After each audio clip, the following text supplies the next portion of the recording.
ကျုပ်ကိုခမည်းတော်မသိပါဆိုင်လို့ခေါ်ပါလေကျွန်တော်ဟာအိုဟဲရဲ့ထောက်ဖို့သမားဒီပင်လေးဆိုင်မှာကောင်းမယ်လို့ထင်တယ်အပင်လေးတွေကြီးပြင်းစေကျွန်တော်ကတင်ကျမက Rose ပါလေ Wesley ကိုကြည့်ပါဦးဒီလိုမျိုးတော့မကောင်းပါဘူး This is ချီးပြန်စေ This is လေးချီးပြန်စေတကယ်စိတ်လည်းမို့စိုက်ကိုစိုက်မယ်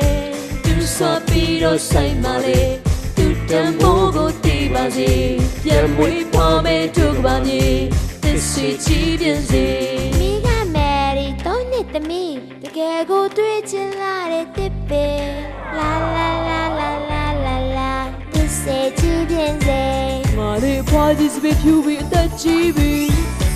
ဟိုရဲ့အချိန်ခါမှကွယ်တစ်ပေတွေအများကြီးရှိတာမမေ့တယ်အဲ့ဒါကြောင့်တစ်ပေကြီးပြင်းစေတစ်စေလေးကြီးပြင်းစေဒီလိုများကြီးတို့လိုက်ကြစေ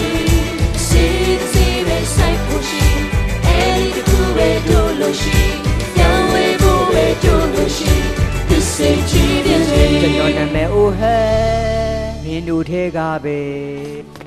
ငါကလည်းတဏီမနေခဲ့တယ်အမှန်တရားကိုပဲပြောရမယ်ဒီချိန်မှတည်တွေးစားရမယ်ငါရဲ့တွေးများပြောင်းတင်တယ်အာဟာဟာ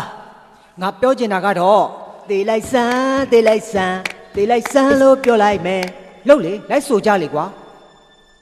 ဘယ်သူမှမဆိုခမည်းလုံးဝသိကြည့်ပါလား This is ချီးပြန်စေဒီနေ့ချီးမပြောထောင်ကြမယ်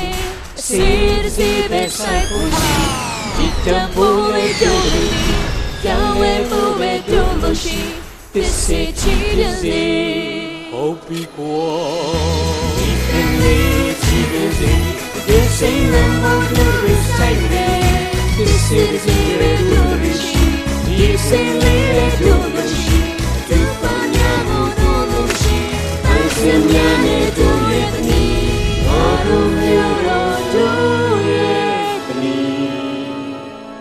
Gesù te mare te This is ချီးပြန်စေ